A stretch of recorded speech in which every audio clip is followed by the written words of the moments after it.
आज 66 BPSC mains में आज हम बात करेंगे भारत म्यांमार के जो वर्तमान घटनाक्रम है उसके ऊपर है जो हम बात करेंगे।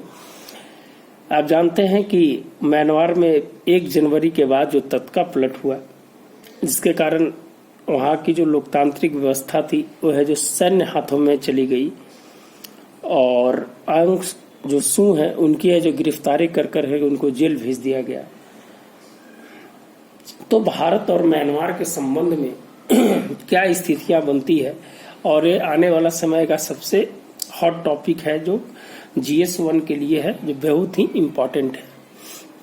अगर हम बात करें कि भारत म्यांमार के बीच पृष्ठभूमि कैसी रही, भारत के साथ संबंध कैसे रहे, नॉर्थ ईस्ट की संजीवनी के रूप में इस देश को क्यों जाना जाता है, वर्तमान घटनाक्रम क्या है, वैश्विक स्थिति क्या है, लोकतंत्र के समर्थक के रूप में है जो कैसे भारत ने है जो सहयोग किया है और इसके वैश्विक प्रभाव जिसे मैं चीन का क्या प्रभाव है जो उसके ऊपर पड़ा है, इसके बारे में आज हम वार्ता करेंगे। दोस्तों 1951 से लेकर 2020 तक म्यांमार के साथ संबंध को हम है जो टाइमलाइन के अनुसार से देखेंगे कि किस समय है जो भारत म्यांमार के बीच संबंध है जो अच्छी रही, किस समय अस्थिरता का दौर रहा, किसके संबंध में है जो दोनों देशों के संबंध को और है जो मजबूतियां प्रदान हुई और वर्तमान समय में act east policy, neighbourhood policy कैसे है जो वैक्सीन डिप्लोमेसी के माध्यम से भारत और म्यांमार के बीच है जो रिश्तों को और है जो प्रगाढ़ और संबंध बनाने की है जो जरूरत है। दोस्तों 1951 में अगर हम बात करें तो मैत्री संधि से जो भारत म्यांमार की है जो स्थिति है जो दोनों देशों के बीच है जो बढ़ी और 1970 में ये है जो अस्थिरता का दौर है जो दोनों देशों के बीच में चला, जब है जो रोहिंग्यान है जो भारत की ओर मूव करने लगे, भारत में है जो इमिग्रेशन होने लगे, इसके कारण है जो वहाँ दोनों देशों के बीच है जो अस्थिरता का दौर वहाँ पर रहा। राजीव गांधी के समय 1987 में जब राजीव गांधी म्यांमार की यात्रा पर जाते हैं तो उस समय है जो भारत और म्यांमार के बीच है जो सभी क्षेत्रों में करीब 11-12 क्षेत्र में है जो दोनों देशों के बीच है जो स्थिति को मजबूत बनाया गया। और अभी वर्तमान में अगर बात किया जाए तो act east policy, neighbourhood policy, Bharat के द्वारा रक्षा निर्यात को बढ़ावा देने के लिए INS सिंधुवीर को वहां दिया गया। पहली बार सैन्य जनरल तथा विदेश सचिव की यात्रा भी किसी देश में हुई और वैक्सीन डिप्लोमेसी के माध्यम से भारत कैसे है जो वहां पर पहुंचने और अपने प्रगाढ़ को बनाने के लिए और चीन की नीति को है जो कमजोर करने के लिए काम किया। लोकतंत्र समर्थक के चलते भारत ने हमेशा है जो म्यांमार का है जो एक मजबूती के रूप में है जो वहां पर है जो समर्थन दिया है। तो इसके बारे में थोड़ा टाइमलाइन के अनुसार से इसलिए बात कर रहे हैं कि वहां पर लिखने के समय आपके पास है जो डेटा है जो मौजूद रहे। अगर आपको वीडियो अच्छा लगता हो तो निश्चित रूप से लाइक एंड सब्सक्राइब जरूर करें, एक दूसरे के बीच जरूर है जो भेजने का प्रयास करें। अगर हम दोनों देशों के बीच समानता की अगर बात करें तो सांस्कृतिक, ऐतिहासिक, जातीय, धार्मिक और पारंपरिक रूप से है जो दोनों देशों के बीच है जो समानता की बात की जाती है। क्या है कि दक्षिण पूर्व एशिया का यही एक ऐसा देश है जहां से है जो भारत की नॉर्थ ईस्ट के लिए है जो मजबूती प्रदान की जा सकती है। इसलिए भारत ने वहां अल्पकालिक, दीर्घकालिक निवेश को है जो बढ़ावा दिया गया है, निवेश फंड की है जो व्यवस्था की गई है, लाइन ऑफ क्रेडिट की बात है जो भारत करता है। अभी हाल फिलहाल में है जो भारत की है जो विदेश सचिव और सैन्य जनरल की है जो वार्ता भी हुई है, वहां सभी क्षेत्रों में है जो ऊर्जा के क्षेत्र में हो और वहां से जो पलायन होता है उसके बारे में बात किया गया हो। भारत ने अपना पहला सर्जिकल स्ट्राइक ऑपरेशन सनराइज जो है वहीं पर है जो लॉन्च किया था, तो आपको याद होगा। दूसरी चीज की अगर जल की अगर बात किया जाए, जल सीमा की बात किया जाए तो 725 किलोमीटर और थल सीमा की बात किया जाए तो 1624 किलोमीटर है और मिजोरम से 561 किलोमीटर का है जो दोनों देशों की बॉर्डर शेयरिंग होता है। आपने भी कुछ दिन पहले देखा होगा कि म्यांमार के 19 पुलिसकर्मी है जो भारत की सीमा में घुस आए थे, तो वहां से जो अभी वर्तमान में दोनों देशों के गृह मंत्रालय की जो वार्ता हुई है उसके बाद है जो उन दोनों वापस है जो उनको कर दिया गया है। तो कुछ ऐसी है बातें हैं जो आपको है जो रखना है दिमाग में मैपिंग के थ्रू, ताकि आप इसको समझने का प्रयास करेंगे। अगर भारत के साथ संबंध की बात करेंगे तो आर्थिक, सांस्कृतिक, राजनीतिक और चीन के साथ क्या प्रभाव है, इसको हम है जो देखने का है जो प्रयास करेंगे। तो भारत ने मेक इन इंडिया, रक्षा निर्यात, रक्षा उद्योग को बढ़ावा देने के लिए है जो म्यांमार के साथ काम कर रहा है। ऊर्जा क्षेत्र में हाल फिलहाल में है जो विदेश निगम लिमिटेड और ONGC है जो वहां पर है जो अपना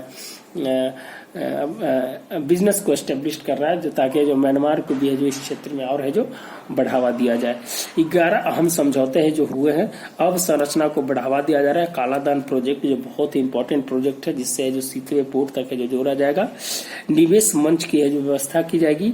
भारत म्यांमार सीमा के बीच बाजारों की स्थापना, जो वहाँ जो दोनों देशों की जो सीमा लगती है वहां पर है जो बाजार का आदान प्रदान किया जाएगा, ताकि दोनों देशों के संबंध को और मजबूती प्रदान किया जाए। लाइन ऑफ क्रेडिट की है जो बात है जो भारत ने भी किया है। आप जानते हैं कि सागर जो ऑल इन रीजन की जो बात की गई है, जहां पर वहां के बंदरगाहों को उस एरिया में है जो सुरक्षा प्रदान करने की है जो भारत ने कहीं नहीं की है। फिर जो सार्क डिप्लोमेसी की है जो बात की है, एशियान के देशों में जो उसका सदस्य है उसका कहीं ना कहीं भारत ने है जो हमेशा पुरजोर है जो उसका समर्थन किया है। तो इस सब चीज के मामले में है जो भारत ने है जो म्यांमार के साथ अच्छे संबंध विकसित करने का प्रयास किया है। अगर संस्कृति की बात किया जाए तो पर्यटन सबसे इम्पोर्टेंट चीज है, कि बौद्ध सर्किट, बौद्ध है तो भारत की है जो उपज है, और यहाँ से अगर बौद्ध सर्किट को अगर मजबूत प्रदान किया जाएगा तो दोनों देशों में जो सांस्कृतिक रूप से अगर पर्यटन को बढ़ावा देगा तो निवेश तो बढ़ेगा ही, और एक रोजगार के भी साधन है जो प्राप्त होंगे। तो बौद्ध सर्किट दोनों देशों के बीच धार्मिक एकजुटता का है जो परिचय भी देता है। भारत के विरासत, जो वहाँ की जो विरासत है उसको है जो भारत ने पुनरुद्धार करने की है जो अभी हाल फिलहाल में है जो उसे जो 11 एग्रीमेंट में कहा गया है कि हम है जो उसके 75 ऐसे जगह को है जो वहाँ पर है जो उसको चूज किया है उसको जो पुनरुद्धार करेगा।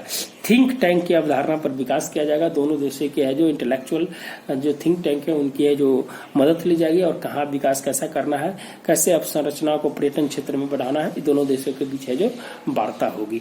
तो यह जो सांस्कृतिक रूप से, अगर राजनीतिक रूप से अगर बात किया जाए तो लोकतंत्र मजबूती के रूप में हमेशा भारत ने है जो साथ दिया है।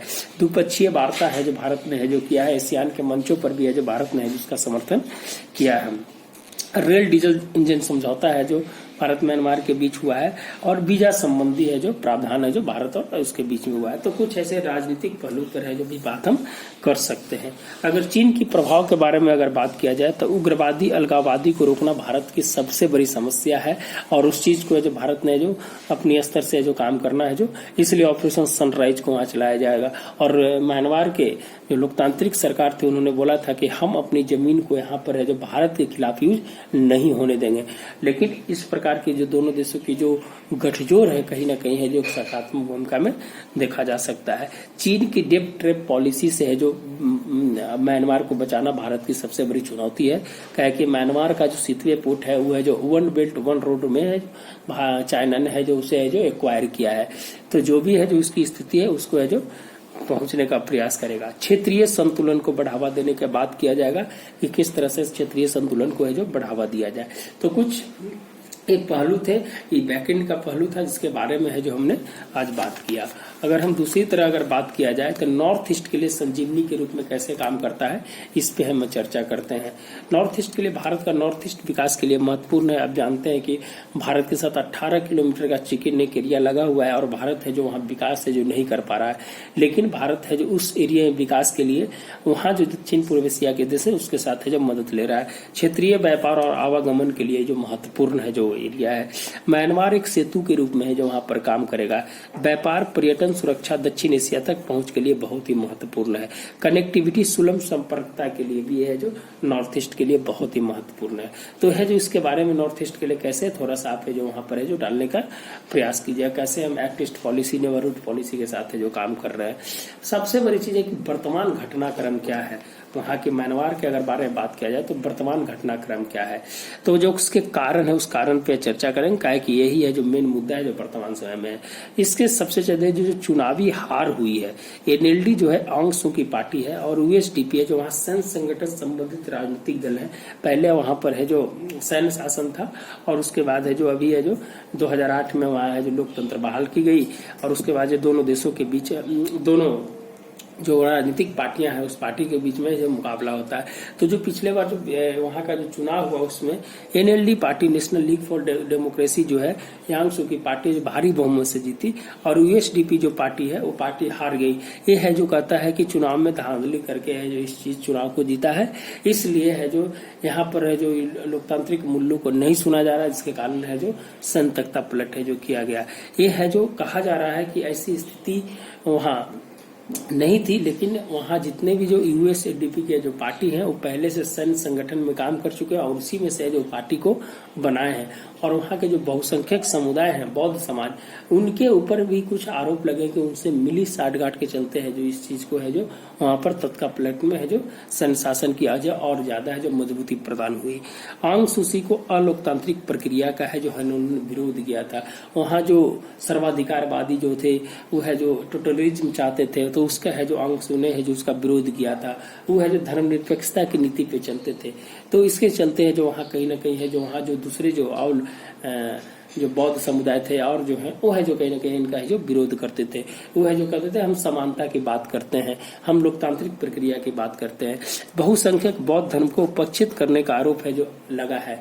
उन्होंने कहा कि आंग सू ने है जो इसे उपेक्षित करने का है जो उसका प्रयोग किया, जिसके कारण है जो पुरोहित पद से जो वहां पर है जो हटाना पड़ गया था। वहां जो एक ही साइडेड है जो धर्म आधारित बात करते थे, उनका है जो पुरोहित पद था, उन्होंने है जो बोला था कि अगर इस तरह की बात होगी तो है जो इस पुरोहित पद को ही समाप्त कर देंगे। तो कुछ वहां से है जो नाराजगी है जो आंग सू के प्रति है जो हुई। विरोधी पार्टी का बौद्ध धर्म का सपोर्ट मिला। विरोधी जो पार्टियां थी उसका है जो बौद्ध धर्म का सपोर्ट मिला है, इसलिए कि वहां के जो बौद्ध नेता थे यू बिराती को गिरफ्तार है जो कर लिया था और उनके है जो जेल में डाल दिया था। वो जब 1 साल के बाद छूटे तो वो जो उनका समर्थन दे दिया और जिसके कारण है जो वहां तख्ता पलट हुआ। उनका आरोप है कि रोहिंग्या मुद्दे का समाधान नहीं हुआ, जिसके कारण है जो ये भी समस्या बनी। और 2008 में पहली बार संसदीय चुनाव हुआ था। तो ये सब चीज है जो वहां के कारण है जो तख्ता पलट के जो कारण निकल के आ रहे हैं, जिसके बारे में है जो हम चर्चा कर रहे हैं।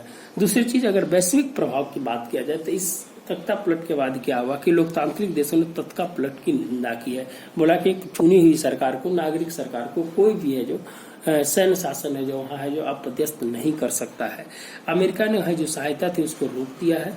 ब्रिटेन, न्यूजीलैंड ने भी अपने प्रतिबंध को है जो और मजबूत किया है। सैन्य कमांडर को जो देश है उस पे जो वीजा पर रोक लगा दिया है। सैन्य दमन का विरोध किया है और एशियान देशों ने इस पे गहरी चिंता व्यक्त की है। इसके लिए एक सम्मेलन भी एशियान देशों ने किया था, यूरोपीय यूनियन ने भी किया है, सुरक्षा परिषद ने भी है जो इसको कहा कि ये गलत चीज है, नहीं होना चाहिए, नागरिक सरकार को है जो अपदस्थ नहीं होना चाहिए। दूसरी चीज कि वहाँ की जो अनुच्छेद 3, 7, 8 जो स्वतंत्रता की बात करता है, अनुच्छेद 3, 7 और 8 जो वहाँ स्वतंत्रता की बात करता है, अभिव्यक्ति की आजादी की बात करता है, उसको जो कहीं न कहीं दमन करने का है जो सैन्य ताकतों ने प्रयास किया। इंटरनेट पर रोक लगा दिया है। यह जो इंटरनेट ब्लॉकडाउन एक संस्था है लंदन की, उन्होंने कहा है कि म्यांमार में है जो तकनीक पर है जो कहीं न कहीं जो रोक लगा है, इसके अभिव्यक्ति की आजादी पे कहीं न कहीं एक बड़ा हमला है। इसके बाद अगर हम बात कर सकते हैं कि भारत के लिए क्या समस्या हो जाएगी। देखिए, भारत ने जो परियोजनाएं वहां लगाए उस परियोजनाएं अगर इस तरह से अगर तख्ता पलट होगा तो भारत अपने समय पे जो कार्य नहीं कर पाएगा।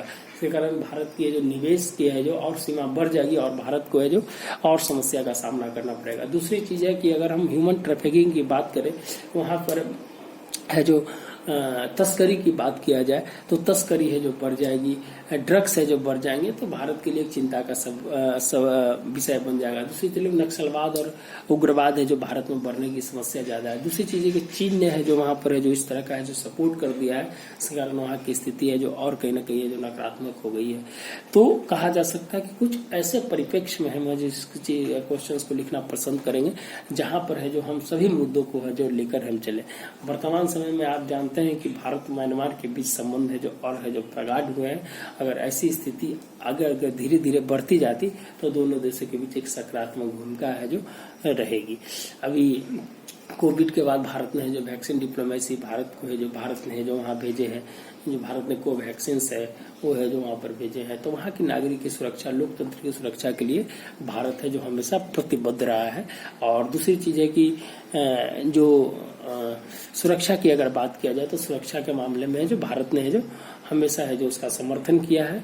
और अभी है जो वर्तमान समय दोनों देशों के जो संबंध थे बहुत ही अच्छे संबंध चल रहे थे, लेकिन ये तत्का पलट ने भारत ने कहीं न कहीं जो लोकतंत्र के जो दाग लगा है उस दाग को है जो भारत है जो पैनी नजर रखे हुए है। भारत ने समर्थन किया है कि नागरिक सरकार को है जो वहाँ चलाने दिया जाए। सैन्य संगठन अपना है जो स्थिति बनी है सैन्य संगठन की उसको है जो कहीं ना कहीं है जो खत्म करके और वह जो नागरिक समाज की जो स्थिति है उसको है जो बहाल किया जाए। दूसरा कालाधन प्रोजेक्ट की बात है। जो कालाधन प्रोजेक्ट जो चल रहा है भारत की जो बहुत बड़ी विश्वसनीय योजनाएं हैं उस पे है जो भारत है जो काम कर रहा है उस पे जो और निवेश करने की है जो भारत की स्थिति है जो बनी है। तो इस तरह से हम कह सकते हैं कि भारत और म्यांमार के बीच जो वर्तमान स्थिति थी वो है जो स्थिति है। तो अगर वीडियो अच्छा लगता है तो निश्चित रूप से आप है जो सब्सक्राइब कीजिएगा, लाइक कीजिएगा। मिलते हैं फिर नए वीडियो के साथ। धन्यवाद।